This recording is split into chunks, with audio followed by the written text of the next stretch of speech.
As you know, Mecca is a sacred place in Islam, and it is forbidden for non-Muslims. In the burning sands of the desert of Arabia lies the forbidden city, Mecca, center of the world of Islam.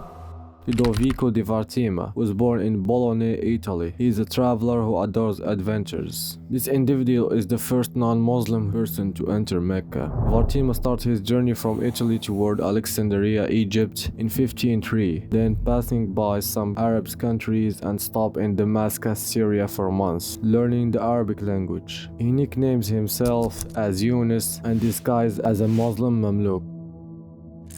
Vartima joined the Hajj pilgrimage caravan in April of 1503. He had a great friendship with the captain of caravan's Mamluks, who was a Christian renegade, and this was accomplished by means of the money and other things. After 14 days and 14 nights, he arrived to Medina and visited the grave of the Prophet Muhammad, peace be upon him, and he was actually want to see the body of the Prophet.